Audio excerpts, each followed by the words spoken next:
네, 안녕하세요. 12월 26일 화요일 새벽기도 시작하겠습니다. 은혜로우신 우리 아버지, 또 주님 탄생하신 성탄절을 또 은혜 가운데 지내게 하시고 또 새로운 날을 맞이했습니다. 금년 남은 기간도 며칠 남지 않았습니다. 금년 해야 될 모든 목표들, 또 이루어야 될 모든 소명들 잘 감당하는 이번 한 주간 되어서 유종의 미를 거두는 2023년이 되게 하여 주시옵소서. 하나님, 금년에 이제 우리가 잘못한 모든 것들 주님 앞에 회개하며 새로운 마음으로 2024년 새해를 맞이할 수 있도록 은혜 베풀어 주시옵소서. 하나님 아버지, 시간도 세계 여러 나라에서 복음을 증거하고 있는 우리 모든 선교사님들 일일이 붙잡아 주시며 그들의 귀한 사역을 통하여 수많은 심령들이 주님 앞에 돌아오는 놀라운 역사가 일어나게 하여 주시옵소서. 오늘 하루도 주님 앞에 의탁하며 예수님의 이름으로 기도드리옵나이다. 아멘. 네, 찬송가 436장 부르겠습니다. 나 이제 주님의 새 생명 얻은 몸 436장. 예전 찬송가는 493장입니다.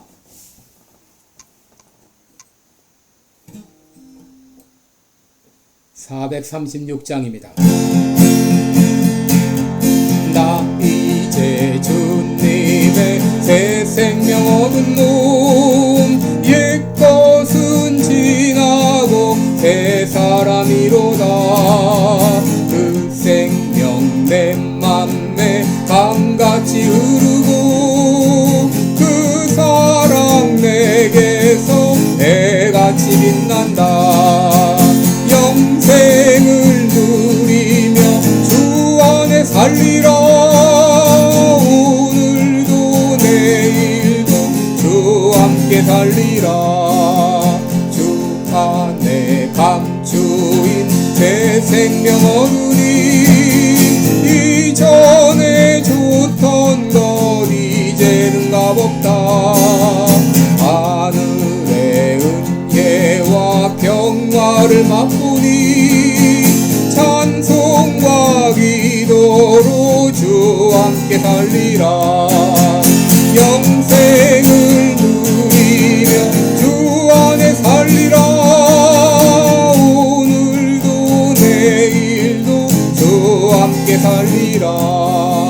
산천도 조목도 새 것이 되었고 죄인도 원수도 친구로 변한다. 새 생명 얻으자 영생을 맛보니 주님을 모신 맘 새 하늘이로다. 영생을 누리며 주 안에 살리라. 오늘도 내일도 주 함께 살리라. 주 따라가는 길 험하고 멀어도 찬송을 부르며 뒤따라가리라. 나 주를 모시고 영원히 살리라. 날마다 섬기며 주 함께 살리라. 영생을 누리며 주 안에 살리라. 오늘도 내일도 주 함께 살리라.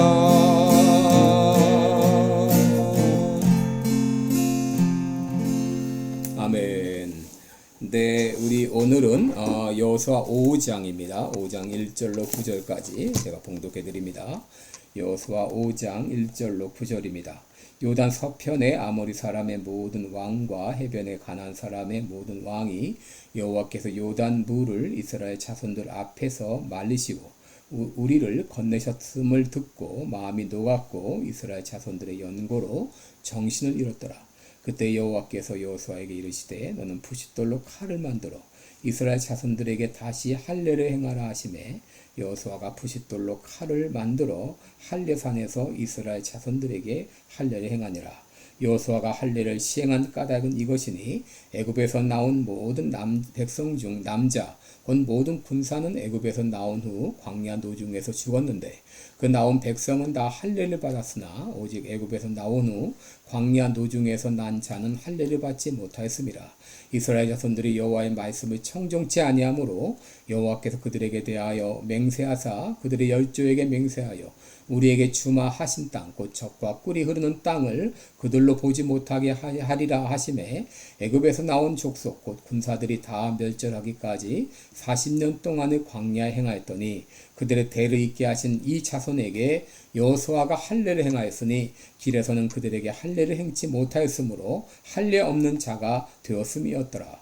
온 백성에게 할례 행하기를 피라매 백성이 진중 각 처소에 처하여 낫기를 기다릴 때에 여호와께서 여호수아에게 이르시되 내가 오늘날 애굽의 수치를 너희에게서 굴러가게 하였다 하셨으므로 그곳 이름을 오늘까지 길갈이라 하느니라. 아멘. 네, 우리 오늘은 이해할 수 없는 하나님의 명령 이런 제목으로 함께 말씀을 나누겠습니다. 여러분 성경에는 우리들이 이해하지 못할 명령들이 많이 있습니다. 햇볕이 쨍쨍 뜨는 날 그것도 산에다가 방주를 만들라고 했던 그런 명령이라든지 또 아람 장군 나아만에게는 요단강에 가서 7번 몸을 씻으라는 명령이라든지 혹은 사르밧 과부에게 기근 때 남은 밀가루로 엘리야를 대접하라고 하시는 명령이라든지 여러분 이런 명령들은 우리가 참 이해하기 어려운 명령입니다. 여러분 오늘 본문에도 이해할 수 없는 명령이 나와 있는데 그것은 바로 할례를 시행하라 할례를 행하라고 하는 것입니다. 2절에 보시면 그때 여호와께서 여호수아에게 이르시되 너는 부싯돌로 칼을 만들어 이스라엘 자손들에게 다시 할례를 행하라 그렇게 말했습니다. 여러분 이 할례를 행하라는 그 자체는 이상한 명령이 아니지만 여러분 지금 때가 어느 때입니까? 이스라엘은 이제 전시 상황이고 그야말로 그 앞에는 수많은 적들이 도사리고 있는 상황입니다. 만약에 할례를 시행하는 중에 적이 공격한다면 그대로 당할 수밖에 없는 그런 상황이죠. 그런데 하나님은 이렇게 위험한 상황에 할례를 행하라고 명령하셨습니다. 그렇다면 그 이유가 무엇일까요? 첫째로 눈에 보이는 것보다도 하나님과의 관계가 우선임을 깨닫게 하신 것이죠.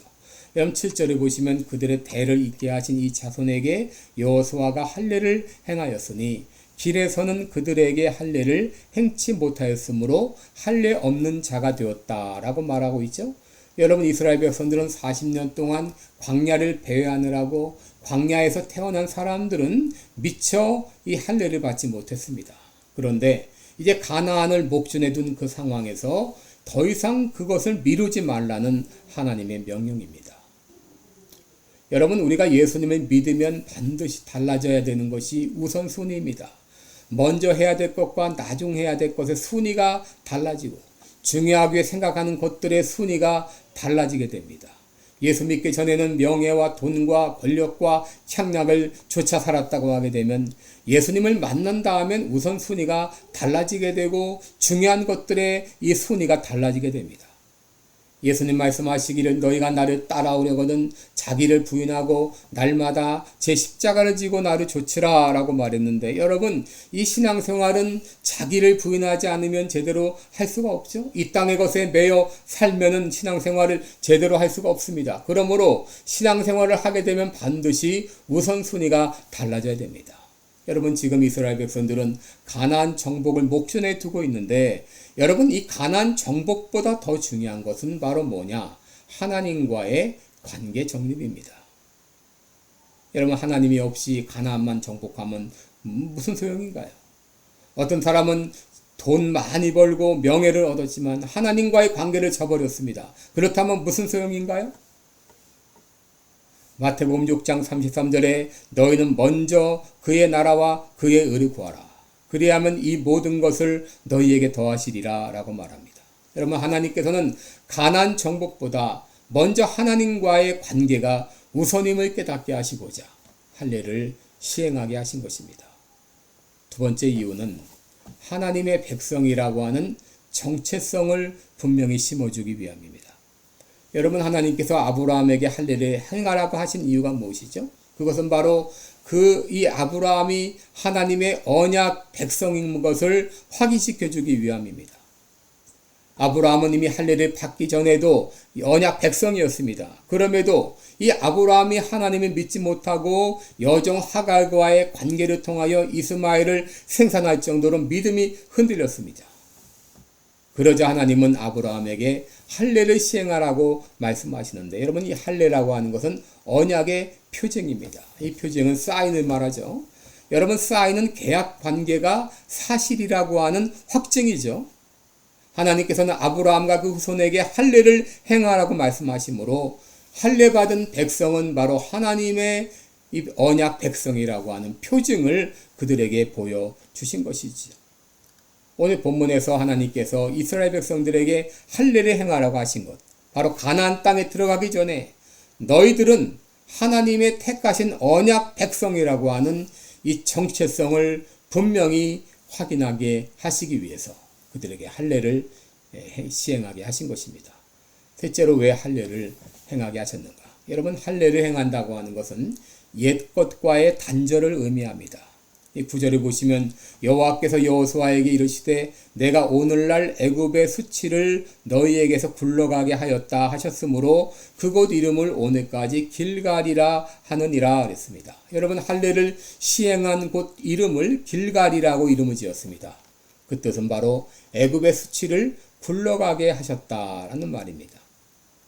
여러분, 이스라엘 백성들이 할례를 행함으로 말미암아 애굽에서 종로로 타던 모든 수치를 다 굴러가게 하시고 이제 하나님의 언약 백성으로서 새로운 신분이 된 것을 깨닫게 하시고자 할례를 행하게 하신 것이죠. 여러분, 그들은 애굽에서 나와서 이미 가나안 땅 눈앞에 두고 있는데 이미 수치는 다 굴러갔습니다. 그것을 눈에 보이는 이 가시적인 수단으로 보여주시고자 할례를 행하게 하신 것이죠. 여러분, 예전의 할례는 오늘날 세례와 같습니다. 여러분, 우리 예수 믿기 전에 우리가 어떤 존재였죠? 허물과 죄로 가득 찬 인생이었고 죄에게 종로로 타면서 마귀에게 질질 끌려다니면서 수치스러운 그런 삶을 살았던 것이 우리의 모습입니다. 악한 마귀가 끊임없이 우리의 수치를 드러내면서 너 이거 봐라, 네 같은 것이 뭐라고? 끊임없이 우리를 정죄하는데 하나님께서는 우리에게 사인을 해주십니다. 세례를 통해 사인을 해주십니다. 너는 더 이상 죄에 속한 자가 아니다. 너의 모든 수치는 다 굴러갔다. 너의 모든 죄는 다 용서받았다. 할례받은 백성이 나는 하나님의 언약 백성이야 라고 당당히 외치면서 새로운 삶을 살아가는 것처럼 세례받은 우리들도 너는 바로 구원받은 하나님의 백성이야. 너의 모든 수치는 다 굴러갔어. 예수 그리스도로 말미암아 새 사람이 되었어 라고 우리에게 말씀하시면서 우리가 신앙의 담대함과 당당함을 가지고 살게 하시고자 우리에게 세례를 베풀게 하신 것이죠. 오늘 우리들은 예수님으로 말미암아 바로 세례받은 하나님의 언약 백성임을 기억하면서 하나님의 언약 백성답게 당당하게 담대하게 살아가는 여러분 되시기를 축원합니다. 기도하겠습니다.